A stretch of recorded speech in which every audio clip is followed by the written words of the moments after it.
Good morning students, मैं मनोज चोटिया जीव विज्ञान की इस कक्षा में आपका स्वागत करता हूं। अपन पढ़ रहे थे पादप वृद्धि। पादप वृद्धि के अंतर्गत अपन ने सबसे पहले विभिन्न प्रकार की वृद्धि, वृद्धि के प्रकार, वृद्धि को प्रभावित करने वाले कारकों का अध्ययन किया था और वृद्धि को प्रभावित करने वाले कारकों के अध्ययन के अंतर्गत अपना चल रहा था पादप हार्मोन। और पादप हार्मोनों को हमने दो भागों में विभाजित किया था। एक वे पादप हार्मोन जो वृद्धि को प्रेरित करते हैं, दूसरे वे पादप हार्मोन जो वृद्धि रोधी होते हैं, अर्थात वृद्धि को रोकने का कार्य करते हैं। अब वृद्धि प्रेरक हार्मोनों के अंतर्गत अपन ने दो हार्मोन पढ़ लिए थे। 4 प्रकार के अपने हार्मोन है, उसमें कौन कौन से? ऑक्सिन, जिबरेलिन, साइटोकाइनिन और इथाइलिन। इनमें से अपन ने ऑक्सिन और जिबरेलिन का विस्तार पूर्वक अध्ययन कर लिया था।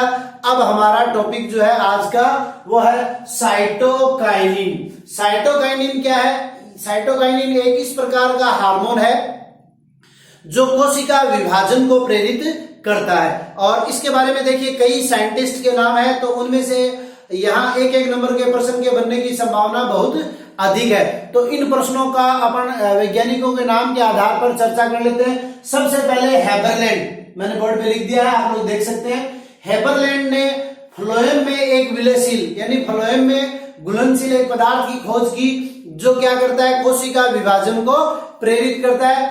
ठीक है। उसके पश्चात वोन ओवर वीक ने भी क्या किया? नारियल पानी में इसी प्रकार के पदार्थ की खोज की जो क्या करता है? कोशिका विभाजन को प्रेरित करता है। उसके पश्चात स्कूप तथा मिलर ने, ये अलग साइंटिस्ट हैं, स्कूप तथा मिलर ने यीस्ट के डीएनए से एक पदार्थ पृथक किया जिसे उन्होंने नाम दिया काइनेटिन। और ये काइनेटिन भी क्या करता है? कोशिका विभाजन को प्रेरित करता है। फिर लेथम ने क्या किया? काइनेटिन को साइटोकाइनिन नाम दिया। तो मान लीजिए अपने प्रश्न आ सकता है कि साइटोकाइनिन नाम किसने दिया? तो लेथम ने इसी काइनेटिन को क्या कहा? साइटोकाइनिन नाम दिया। उसके पश्चात लेथम एवं मिलर ने मक्का के भ्रूणपोष से काइटिन के समान एक पदार्थ पृथक किया जिसे उन्होंने जियाटिन नाम दिया। और बाद में पता चला कि काइनेटिन और जियाटिन दोनों क्या है? एक ही है, जिसे हम क्या कहते हैं? साइटोकाइनिन कहते हैं। तो अब आप लोगों को समझ में आ गया होगा कि साइटोकाइनिन हार्मोन क्या है? वह पादप हार्मोन। अब हमें पता है कि कोशिका विभाजन कहाँ होता है। आप लोगों को याद होगा, याद है? याद कीजिए, साइटोकाइनिन कहां संश्लेषित होता है? जहां कोशिका विभाजन। और कोशिका विभाजन कहां होता है? तो आप लोगों को याद होगा विभज्योतकी क्षेत्र के अंतर्गत। मेरिस्टेमेटिक जोन जो है उस क्षेत्र की कोशिकाएं क्या करती है? लगातार विभाजन करती रहती है।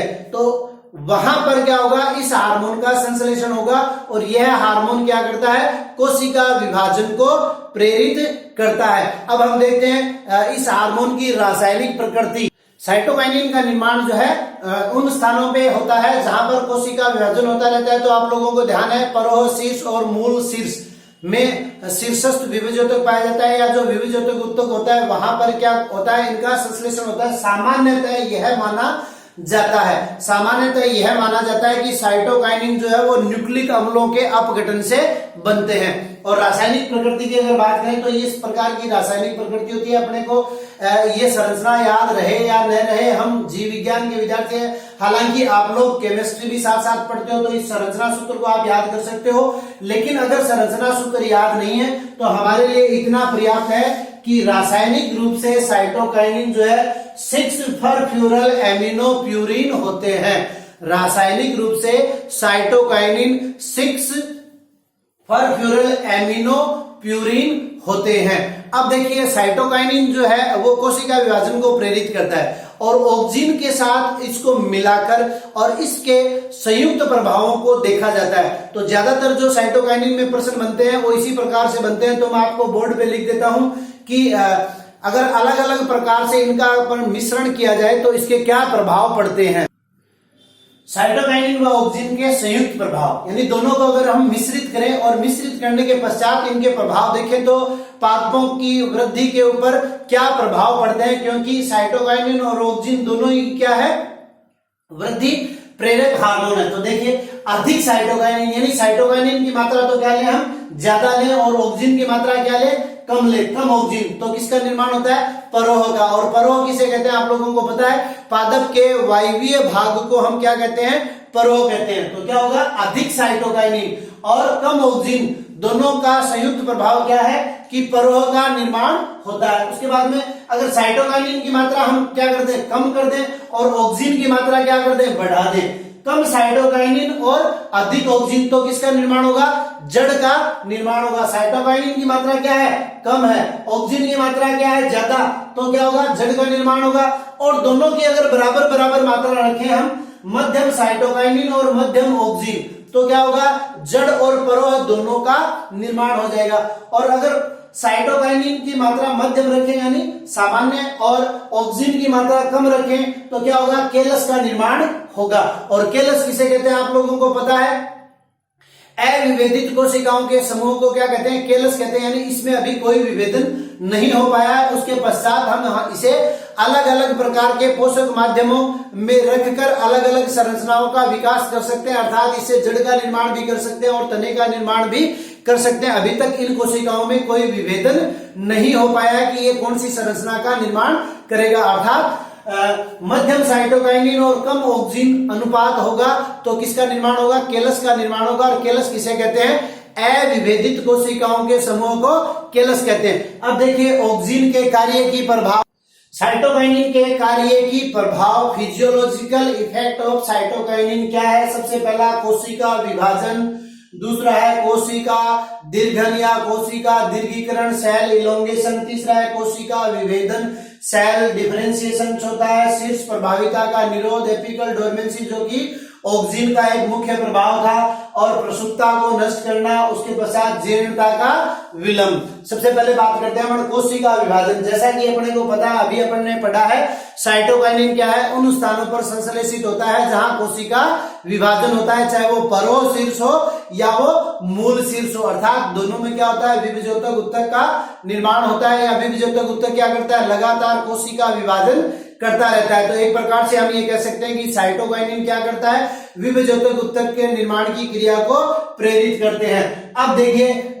कोशिका बनने के पश्चात, जैसे ये विभेद्योतक उत्तक में कोशिका बन गई और कोशिका बनने के पश्चात क्या होता है आप लोग जानते हैं? दूसरा जो क्षेत्र होता है वो किसका है? कोशिका दीर्घीकरण का। यानी कोशिका क्या करेगी? अब लंबाई में या आकार में, लेंथ में उनकी क्या होगी? बढ़ोतरी होगी। तो तंबाकू की मूल कोशिका के अंतर्गत क्या होता है? साइटोकाइनिन के प्रभाव से सामान्य से 4 गुना वृद्धि पाई जाती है। साइटोकाइनिन का यह प्रभाव ऑक्सीजन अथवा साइटोकाइनिन के साथ मिलकर प्रदर्शित किया जाता है, अर्थात साइटोकाइनिन के कारण क्या होगा? 4 गुना अधिक वृद्धि होगी तंबाकू की मूल की कोशिकाओं में। अगर सामान्य रूप से साइटोकाइनिन का संश्लेषण नहीं हो तो जितनी वृद्धि होती है उससे 4 गुना वृद्धि या दीर्घीकरण होता है। उसके पश्चात तीसरा देखिए कोशिका विभेदन। कोशिका विभेदन का मतलब जो अपन ने बात की थी केलस निर्माण, तो केलस किसे कहते हैं? अविभेदित कोशिकाओं के समूह। अविभेदित का मतलब क्या हुआ? कि अभी तक कार्य का बंटवारा नहीं हुआ है। और जब कार्य का बंटवारा हो जाता है, डिफरेंशिएशन हो जाता है, या यूं कहें कि कोशिका परिपक्व होती है, तो उसे हम क्या कहते हैं? कोशिका विभेदन। और ये दोनों प्रभाव अपन ने, संयुक्त प्रभाव अपन देख चुके हैं ऑक्सीजन के साथ मिलकर। यानी ये कोशिका विभेदन यानी परिपक्व अवस्था को भी प्रेरित करने वाला हार्मोन है। शीर्ष प्रभाविता का विरोध, अपन जानते हैं ऑक्सीजन क्या करता है? ऑक्सीजन के कारण शीर्ष प्रभाविता होती है। तो साइटोकाइनिन क्या करता है? पार्श्व कलिकाओं की वृद्धि को प्रेरित करता है। इसका मतलब शीर्ष प्रभाविता का ये क्या करता है? विरोध करता है, जबकि ऑक्सीजन क्या करता है? शीर्ष प्रमुखता लाता है। प्रसुप्ता को नष्ट करना, यानी जैसे मान लीजिए बीज है और वो बीज अंकुरित नहीं हो पा रहा है तो उसको हम क्या कहेंगे? प्रसुप्त है। तो ठीक है, और अगर उसको साइटोकाइनिन हार्मोन से उपचारित करते हैं तो उसमें अंकुरण की क्रिया प्रारंभ हो जाती है। तो अंकुरण का न होना क्या है? प्रसुप्ति है। और इस प्रसुप्ति को किसके द्वारा भंग किया जाता है? साइटोकाइनिन हार्मोन के द्वारा। ये बीजों में, कंदों में, आलू के जो कंद वगैरह होते हैं उन सभी में ये क्या करते हैं?